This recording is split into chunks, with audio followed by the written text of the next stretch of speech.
Ten Hag talking bullishly in his latest press conference ahead of the Brentford game this weekend. Well, in the background, are there moves being made to find his replacement as the expected does turn around and Manchester United continue this absolutely diabolical form that we're in right now? We have loads to discuss, possible replacements for Ten Hag. I look ahead to the game, what Ten Hag was saying himself. You've all seen my video earlier on. Some of you have turned off. I'm sorry if this channel is not for you people and you don't like cutting through the crap.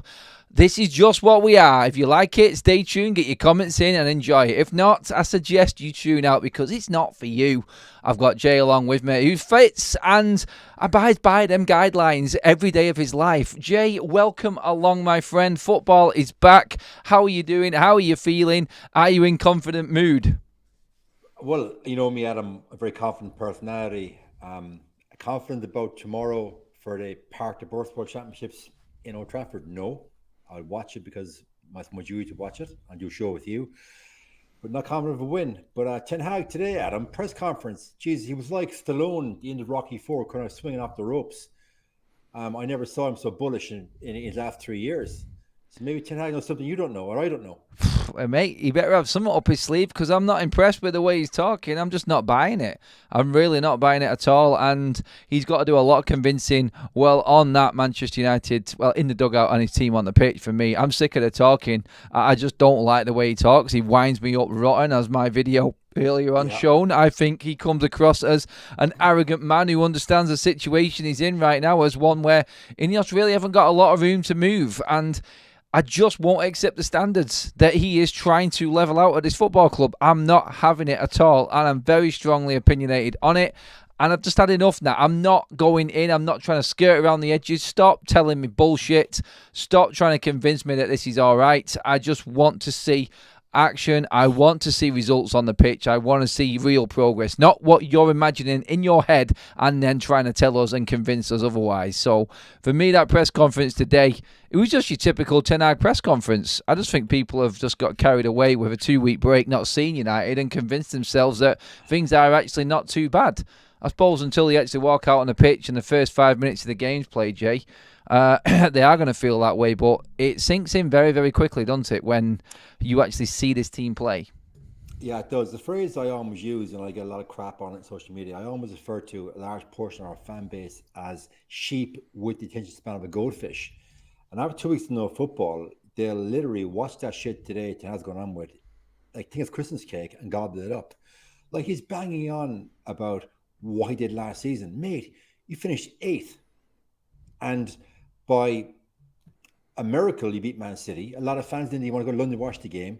A season before, you got 3rd. Fantastic. You punched above your weight season 1. So he harps on about the past, the past, the past. Well, eaten bread is soon forgotten. That man's bread has been regurgitated too many times. I'm sick to death of his bullshit. It's every week. And if people don't want to watch our analysis, no problem. There's a lot of other channels out there. If you're wearing rose-tinted spectacles and you want Ten Hag loving, go watch those channels. Maybe we're not for you. If you want analysis and facts and real opinion, listen to us.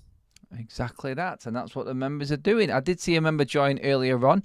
I think that was Ron Garside. That was gifted by Tom Porter. London has just donated another membership, which has gone to Grizzly Adams, who does say himself he agrees with absolutely everything I just said and what you just said then, Jay. They're not here to be bold. We're not here to be bluffed. We're here for facts. We're here for the real stuff. This is the real talk right now.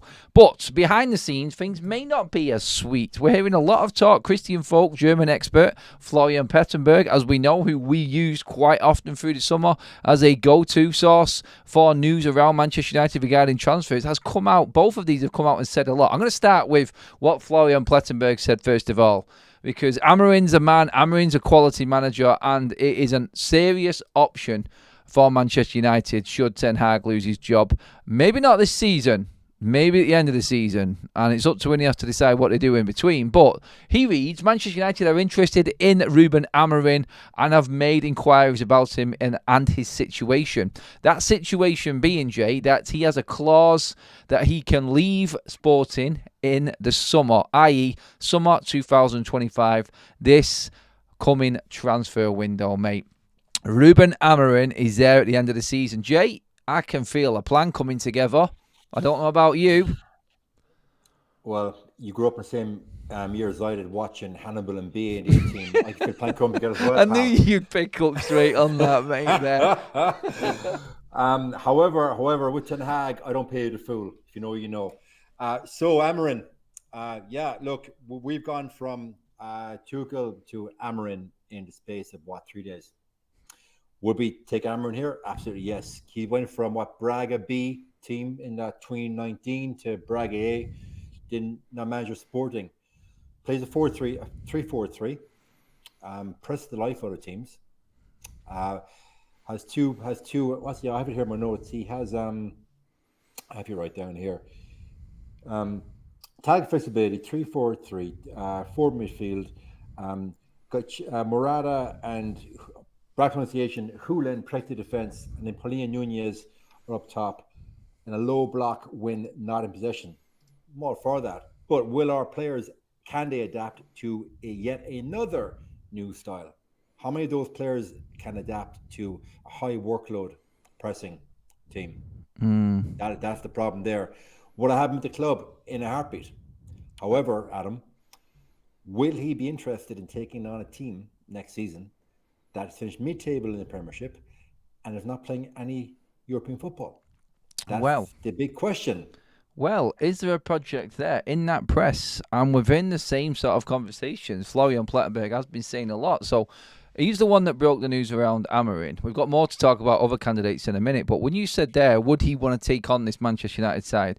Obviously, we know that Ineos are going to move players on. Florian Plettenberg has also come out and said that Manchester United are interested in Florian Wirtz, who, yes, straight away, yes, please, and on a Sunday as well, get that man to Manchester United. Is exactly who an AMORIN could work with, in my opinion, in terms of the press. Would definitely be seen as a player to replace Bruno Fernandes for the future, if you wanted to go down that road. But he also touched on a situation at Bayern Munich with, I want to get your opinion on this right now, Jay, Leroy Sané. Tell me about the quality of the player. Would you take him to Manchester United? Because the situation is, and I'll just add this to it as well, if Leroy Sané doesn't find a solution with Bayern Munich this summer, he can leave and Manchester United can get him for free.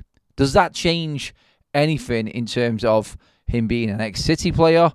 There being maybe issues of temperament and character, very fast.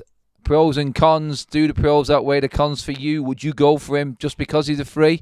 Or should we be looking at players that we want to work in a system rather than just because they're bleeding available?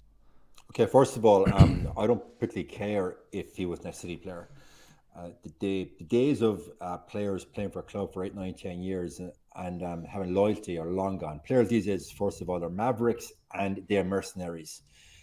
Will I take Sané at the club on a free in a heartbeat? As you referenced there, every day of the week and twice on Sunday. Take Sané next season a free, absolutely.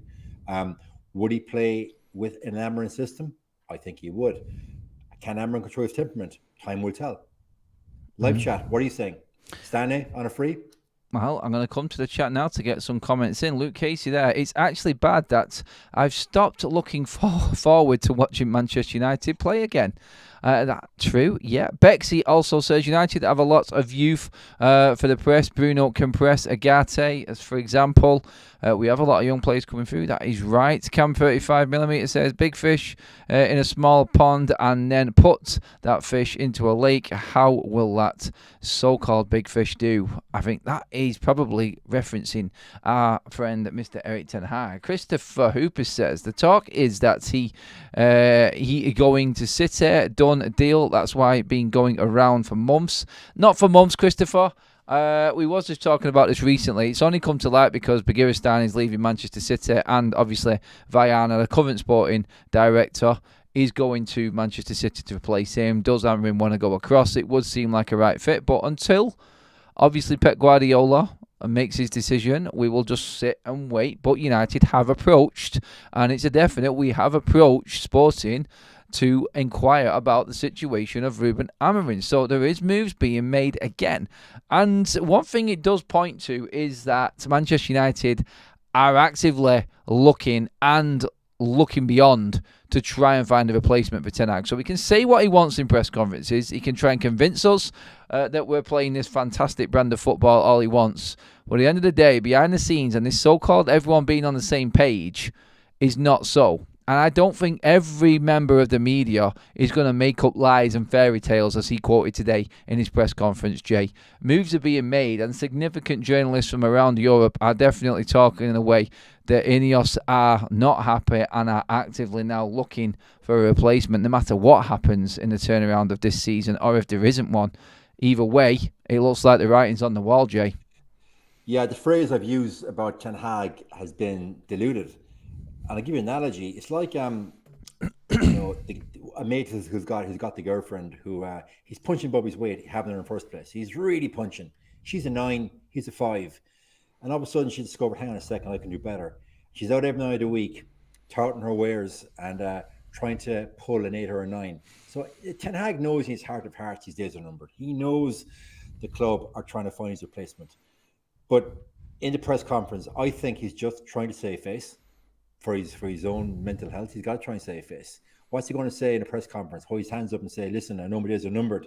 I'm out of here either next week or next transfer window or in May. He's not going to say that. He's got to be somewhat bullish. But I think Ten Hag, even as he's stubborn and trucked than he is with the media, if you asked him, you or I got him on a 1-to-1 and he was totally open, he'd say point blank, I know I'm gone. It's a matter of when. Yeah, I agree. Malps in the chat says, if you're AMORIN, you're going to go and pick Manchester City over Manchester United, aren't you, to be honest? We're a mess. There is a point in that. I get that. Ineos, though, I don't know if they've got convincers within there to set up and the chance to start. I mean, do you really want to be following Pep? Is the writing not sort of on the wall? I mean, I'm sort of like jumping the gun there a little bit. He made us feel like he is capable of doing that, and that could be... It could be his mindset, and AMORIN could be set for City. We don't know, but still, it's just the fact for me that United have approached him now, and we are looking for him. You got Rawls with a super chat. Also says, I want a young manager that has a good strategy, aligns with who Ineos are bringing in player-wise, and doesn't tolerate whining. We've got a few of them players in here, in this squad, definitely. Let's see what else we've got in here. What is Erik ten Hag's plan? I think it's a one-man plan that's neither the players or fans understand. I know he is Dutch, but I don't understand what he is saying. He might as well be from another planet, says Andrew Douglas. From that press conference today, he pretty much tripped himself up and contradicted himself in the same sentence for me in what he said when... He said, the stats that I'm seeing are stats that are positive and clearly show that we are making progress, but the ranking doesn't. So the ranking being the league table. And I'm not taking the mick. Obviously, it is lost in translation and things like that. But really, I just think he's tried to use another word instead of stat, because the biggest stat of all is the league table. And I don't know what he's talking about in terms of stats actually showing progress. There is none for me. When you're 14th and you've got 2 wins and 5 goals, there is no progress at all from last season. So there's nothing there. He's bluffing on that side of things. I really think he is. And I'm not falling for it. I don't think many United fans are. There are some that are saying we're whining and whinging about it all the time. We're not. We just won't be convinced by someone telling us lies who is claiming that everyone else is telling lies within the media. Like, you're telling lies every single week to the fans, Erik, by saying that we're playing this progressive football and everyone can see the plan. The freaking plan is dead. What is this plan? Like, someone put a comment in before, Jay, and said, what is this plan? Can I download it? I just don't understand it. He's talking in riddles and rhymes, mate. Yeah, listen, I got one for you now. So he'd go on about having 4 clean sheets this season, right? If we failed to score against Brentford, it'll be the first time since 1989 that we failed to score in 4 games at Old Trafford. Criminal.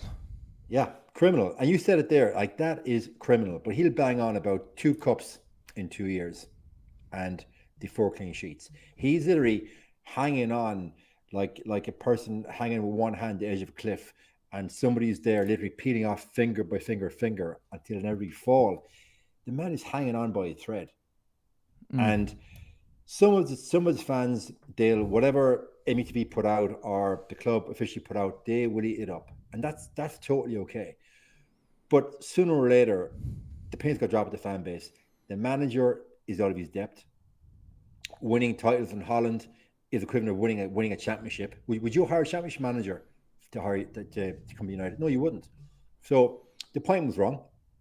And Ineos, they know in their heart of hearts that last May they were buoyed and, how to put it, blinded by fandom and by the emotion of an FA Cup win. And yet here we are a few months later. And Adam, you said it yourself back 2 weeks ago. We're going to have the same conversation in November as we had at the last national break. And history repeats itself over and over again. Yeah, well, that's it. I've got a comment here. It's a fair comment from West. He's having to go a little bit, but like some of your ideas, but is this just a channel that hates Erik ten Hag? I hate being lied to. Only delusion is thinking that a new manager is going to take you where you obviously want to go. Well, no, not really. Not when you can beat Manchester City, when you can beat Liverpool in games. There is clear and obvious talent in this squad. Me and Kaz, by the way, we're talking on the podcast earlier on. That is out at 8 o'clock tonight, so make sure you tune into that. Also, you're going to have a conflict of content because on Football Talks, there is another piece of content coming out tonight as well. I may separate them, actually, and put one out a bit later. So we'll probably do the podcast just before to give you a chance to watch it, and then we'll probably split them up by half an hour. I'll probably do that for you all, just because I'm kind like that. But on that, and just to answer West's question there, and this always comes up, Jay, how many Manchester United players would fit into the top 4 teams in the Premier League now? The answer is none in everyone's eyes. Well, you're looking at it through red-tinted shit United standard quality football. That's how you're looking at it. If you put Dalot, and people were laughing at me when I said that Real Madrid are going to come looking for Dalot. You put Dalot into that Real Madrid side, he fits in seamlessly because of the system and he's got quality players around him. He knows what he's doing and the expectation level is there, the standards are there and they are not allowed to drop them standards. Dalot will flourish at Real Madrid. I don't care what anybody says. And if he does go there, then he will win many trophies. There are many United players that will go to other clubs and flourish because there's a system and the players that are playing within that system believe in the manager who is conducting that system and that plan. All of these Manchester United players will do a job in one of the top 4 sides. We know they can. The problem is, and the difference is in this right now, is that Ten Hag's system is flawed, it's failed, and these players are not flourishing under his guidance and what he wants them to do. He cannot get more out of these players. One-off games are fine. Ten Hag talks about we're going to just continue the plan and we will be successful, Jay, like we was in the last 2 seasons. Now, yeah, you can argue the first season, but last season, really, you want to try and big that up as success? Sorry, no. I'm afraid not. On that all, Jay, would you like to try and maybe mention some players that may get into the top 4? My sort of look on it there? Okay, first of all, I'll just reference his fairy tale about a good season last year. Just that alone typifies the delusion. One word used there was belief. I don't believe the players believe in Ten Hag or his system, but yet for Ten Hag, the system isn't broken, and there lies the inherent problem. And to your third point there about what players would flourish in the top 4 side, Dalot, that's the obvious one. Onana, no, I don't think he's a great goalkeeper, definitely not. Martinez would, the Lit would, because they can play to a system with better quality players around them. Rashford, jury's out. I don't rate him. Bruno, if Bruno was made play in a tactical straitjacket in a system, was not allowed to play his 30-40 yard Hollywood Bruno balls and play in the same vein as a De Bruyne. Is he as good as De Bruyne? No, but if he was made by a manager to play to a system, Pinch Bruno also. Garnacho hasn't developed. I think I'd love to see a manager come in and develop him. You put Garnacho into a top 4 side, not as a starter, but as a sub. Garnacho would flourish. Menu would flourish. Ahmed would flourish. Hoyland, we've discussed him many times. He needs to be on a senior striker. Same with Xerxes. Apart from that, who are we left with? Johnny's going to retire in a year or 2. Maguire is going to move on, so no. Who we left? Casemiro, he's done. Eriksen has got possibly could do a job as a backup player for a top 4 side. Apart from that, Adam, nobody really stands out. Yeah, no, I get that. That's fair enough comment. Another one coming in there, just quickly on Graham's comment there. Yes to Ruben AMORIN because he has pedigree. I like Thomas Frank, but like Barbara said last night, United should be aiming higher. I get all of them comments. Interesting one here from V Maestro, who says, because this club is rotten by the toxic fan base. We are Manchester United. We are Manchester United. No, we are not anymore. Accept the situation. Get behind the team. Okay, on that one, I am still sat there as I am watching the so-called singing section, Stretford End, leave their seats every single game. So am I not getting behind the team? Yes, I am. Every single week I'm there. Every single week I can be there. I am there. I am not leaving. I'm not criticising. I do all of that off the pitch. I do it all there. I'm there through thick and thin. So I am backing the team. So please don't come on and say that I'm not. I don't know if you're aiming it at me, V Maestro, but I am sat there while the so-called hardcore are walking out of the stadium. So, yeah, you need to balance that out a little bit, to be honest. The Honest Tiger is in there. The Honest Tiger did make a donation a couple of weeks back, and I lost track of the actual price. So what I've done, I have got this set up here already, but I forgot to do it this morning because I was having one of Adam rants. But I'm just going to put it above Jay's head right now. I'm going to pick between... actually, I just need to... move Jay around here a little bit. So there we go. Right, it's there. As you can see, Yap Stam signed shirts. Now, what is going to happen? One lucky member of the channel is going to get 5 tickets. As you can see there, cost of them tickets is right there. If you want to be part of this draw, drop into the description of this video and you can get yourself a ticket yourself. Buy only what you can afford, please, everybody. Every bit of money going towards this draw, 20% of that is going to go to Once Upon a Smile, a charity for our partners' football prizes. So you're not only entering into a great prize and a chance to win a fantastic one, you're also committing some of that money to charity as well. So it's all for a good cause. But one of the members is going to get 5 tickets to actually win or have a chance of winning this prize. But not only that, there is a signed framed Harry Maguire shirt and a signed Diogo Dalot shirt on offer as well, which your tickets could also win in this draw. It is a limited draw as well, only 250 in this, so that is the prize. That is going to one of the members, and that will be after the game when me and Jay are on tomorrow doing our breakdown after the game against Brentford tomorrow, which... yes, I'm hoping that we don't need this prize to lighten up the mood. I'm hoping United have already done that, but you just don't know, do you? But that is there, everybody. One of the members of FUTV is going to get 5 tickets to enter into this draw. That is the prize which is going to be announced tomorrow, courtesy of one of our classic and long-serving members, the Honest Tiger. Thank you, buddy. Absolute legend. And that is going down tomorrow. Don't forget, United Couple out tonight. Football Talks out tonight. 2 more bits of content for you guys to get your teeth into. Go watch the United Couple one when it drops at 8 o'clock as well. Great little guessing game towards the end. You know, I like to do a bit of a quiz at the end, United stuff and all of that. Stay tuned to the end of that one. There's a cracker in there which I don't think you're going to get, but we'll see. We will see. Right, Jay, I'm going to read out a couple more bits from Christian Folk, who's been talking tonight. I'm not particularly interested in this one, but I just want to go through the news. Leon Goretzka would be open to joining Manchester United in the summer, depending on who the manager is. Good picking the managers now. He does not want to leave Bayern Munich in January, though, so he could be a target for United in the summer. Not particularly bothered about that one, but this is one that I am interested in what he said. Get a load of this one, Jay. Julian Nagelsmann is really interested in Manchester United. He has a clear plan of his career and United are part of that. However, at the moment, there is no chance for Manchester United as Nagelsmann wants to be in charge of the Germany side for the 2006 World Cup. Down the line, Nagelsmann wants the United job, it would seem. This World Cup, with it being so lucrative, has probably come at a bad time for United right now in our circumstances, Jay. It's going to be the richest World Cup. The world is going to be watching. Everybody's going to be watching every player, every manager. It's literally putting yourself out there on the biggest stage. I think Trump's committed about 18 billion or something like that to FIFA for this World Cup. It is going to be the biggest showcase, football showcase, sporting event ever.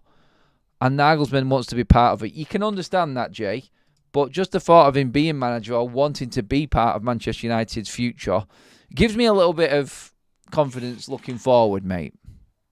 Okay, so the World Cup America 2026. That man, Nagelsmann, he wears nice fetching blazers as well. Remember when he played us a couple of years ago? He had lovely blazers on him.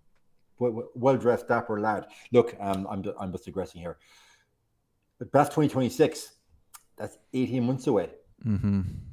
So, hypothetically speaking, we stutter and stammer to May with either Rude or Ted Lasso. We hire AMORIN, hypothetically speaking. We're not going to get rid of him in 2026 just to bring Julian, are we?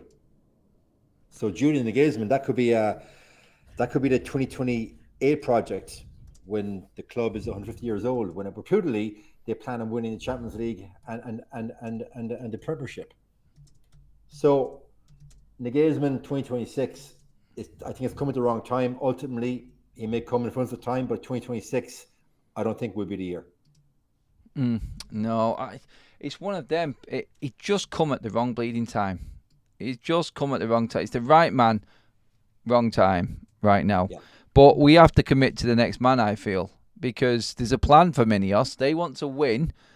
They want to win the Premier League by 2028. We cannot wait around for 2026. Mate, obviously, I can't see anyone looking to manage a team for 18 months. If you're coming into Man United, you want a 3-year contract minimum, don't you? And that's going to overcook the World Cup, as we know. Where Nagelsmann will be after that, I don't know. I'm praying he takes a sabbatical, and if things go wrong at United, he can just walk in then. But if buts and maybes, we can't determine. It has to be the right man right now. What do you reckon? And this has come from Christian Folk as well, Jay. I'm just going to read it out. There would be a chance to appoint Sebastian Hoeneß in the summer.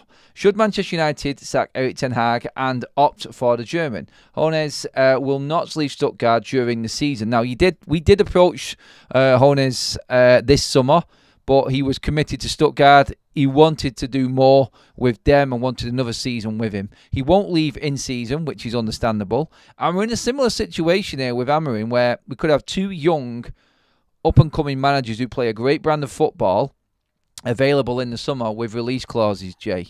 Hoeneß, another one who was burst on the scene with Stuttgart and is definitely pulling up teams and turning heads over in the Bundesliga right now. Would he attract you in what he is producing out there and the type of football? Again, another dynamic, forward-thinking manager, but not much experience, Jay. Not much experience, but he has revitalized Stuttgart in the one-half race that was the Bundesliga. And as you referenced there, he's putting up trees.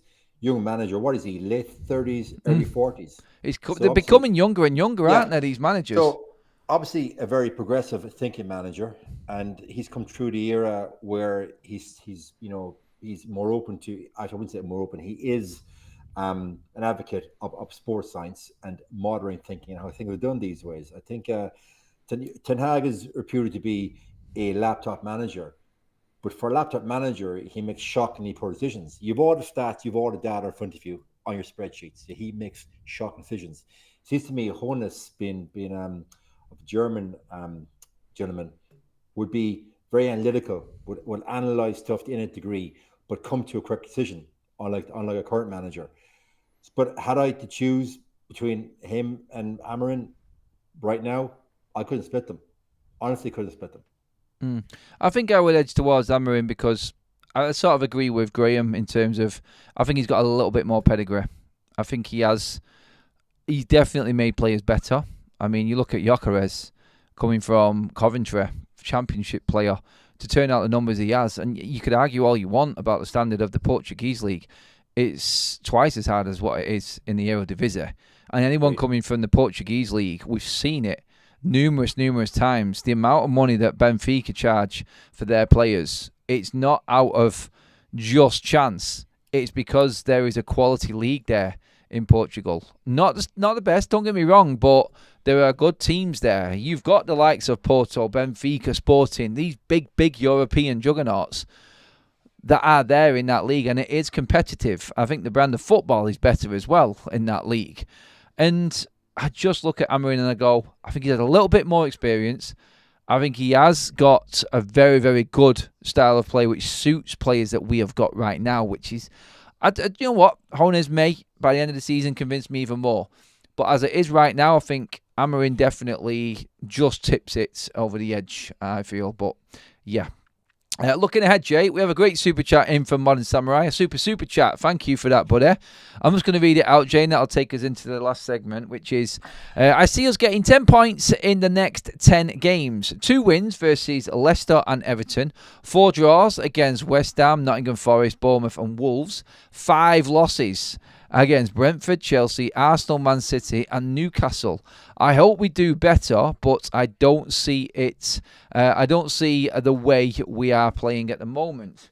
I'll add to that the 11th game after that one is Liverpool away. So you could say you could say after that, Modern Samurai, as well, that you may add another L notch onto the belt, because United's record at Anfield, ooh, no, not confident going there. But when you look at them games there, Jay, in the Premier League, and you look at Ten Hag and the way that United are playing, I can kind of agree with what Modern Samurai is saying there. Like, the way we're playing, you don't see us confidently going into any games. I think, yes, Everton, Leicester at home, you'd expect United to get over the line. You would. But the other games there, he's right. Nottingham Forest are playing a better brand of football. Bournemouth, again, who beat us last season. Wolves, I mean, they're at the bottom of the table right now, but at home, we know how tough a game that could be. And it just leads into what I just said then, Jay. There's not one team I feel confident in playing right now with this United side and the way that we're shaping up. So 10 points from a possible 30. Yeah, 1/3 of our points available. That's all he's saying we're going to take. I hope he's wrong. And I know you hope he's wrong as well. And everybody watching hopes they're wrong. But this is kind of a head and heart moment. My heart says, no, we get at least 15. Head says 10. Sounds about right. That my friend, that's lower the middle table for him. That's who we are. That's reality. And people can bang on about, you're toxic, I'm toxic, whatever we are. No, we're just stating raw, real opinion here. 10 points out of 30 is pathetic for this club. I mean, you're looking at the next few games. Let's shorten that down, like up to the next international break, where for some reason it's trending that this is the time when decisions are made on managers. I don't know why, but it just seems to be. And I think the last international break of the year is usually the time going into the Christmas period. Obviously, a transfer window around the corner that clubs do make that move, Jay. So when you look at the games that United have got coming up next, so we've got obviously Brentford tomorrow. We've got a tough away game against West Ham. We've got Chelsea at home, and we've got Leicester at home. So we've got 3 home games in the league in the next 4. That's our next 4 league games. 1 away to West Ham, Brentford, Leicester and Chelsea at home. Where are you at with them games? Like, can you see United being able to beat Chelsea? We've got an alright record at Old Trafford against them, but again, we're not actually talking about Manchester United and what we've done before, and now we've already struggled at grounds. Right now it's open season, and I just feel like everybody can have a go and find chances against United. I can see a draw against Chelsea, a loss to West Ham, and a draw at Leicester. A draw at home to Leicester, you're getting a draw. Yeah, I just think it'd be one of those games where we hit everything and bar the back of the net. I want to be wrong. I do want to be wrong. That pains me. See if that happens, get out of it right now. Adam, the inherent problem is no team no longer comes to Old Trafford thinking, Jesus, today, guys, if we even nick a point or keep the score down to a 2-1 or a 1-0, we've had a good game. Teams come to Old Trafford now believing they can actually win. Yeah. The belief in the away sides come to Old Trafford now is 20 times higher than when it was. Even go back 5 years ago. Go back 5 years ago, teams come to Old Trafford still thought, okay, this is a nasty game for us. If we nick a point, that's the result. Teams come here now, they expect to win. They just expect it. I was chatting to a bus driver from Derry, who goes over every second or third week where supporters come from Derry. And he was telling me that we've noticed the last couple of years, fans now leave the ground no longer pissed off or dejected as they would have been even going back 5-6 years ago. The ground now, leave the ground now. It's almost like accepted. It's going to be a poor performance. Players aren't going to turn up, and we're going to drop points at home. And that's he said. He's noticed that the last couple of years, people going back on the bus, back on the ferry. It's accepted what they're going to see. It's almost like the fans have accepted this piss poor level of performance and results. Yep, I said in a video this morning, like the real reason why Manchester United's ticket sales are going down, fans being able to get tickets and pick up tickets where they would never even think they were going to be able to before. Not a chance you'd be able to get a United ticket back in the day. But right now, fans have actually decided not to go to Old Trafford and watch. People are not spending their hard money. Like, I know how many people travel every weekend from Ireland, from Norway, from the States. Yeah. People have come up to me from South Africa, from Canada. People travel absolutely thousands of miles. They're here, there, everywhere watching football. And United is one of them clubs that people will travel hundreds and hundreds of miles for to actually watch them play. And they all come up to me afterwards and say, oh, I'm a bit disappointed. Like my first game, how many people have come up to you and said the first game I've been to and it's been an absolute crap one? I get exactly what you're saying, Jay. Like, fans are talking with their feet now, and this is the problem that United face. When the fans start talking, and the only way we do is by spending money in the eyes of owners of Manchester United, that is, and that includes Ineos, not just the Glazers. Ineos will feel the effects and the pinch of this as well, because it's their brand of football which is attracting the punters through the door. If under their tenure and the sporting control of the football club it's not working, they're going to look very, very stupid in keeping hold of a manager that's producing this brand of football when it's affecting the pennies. If sponsorship deals go down because we don't qualify for certain positions in the Premier League, we don't get as much prize money from the Premier League because we're way down the table, we're not in Champions League, we're running out of people to sell, and ultimately it's going to come down to the purse strings and being able to actually rebuild this team when we get rid of players in the future. And this is all going to start having an effect soon, Jay. And I feel like we're nearly at that point now where it's like, make a decision now. Otherwise, we are going to struggle to even get back from falling this low. Because we are going to fall even lower, I feel. But how far do we have to fall before they actually take note? Adam, I'm going to use the comment that I missed you off air. I think we're almost in danger of becoming the elephant's foot in Chernobyl. For those you don't know, the elephant's foot in Chernobyl, you can Google it. It's like it's huge molten mass of chromium that is highly radioactive that nobody can go near, and it's going to be radioactive over 300 years. Go and Google it.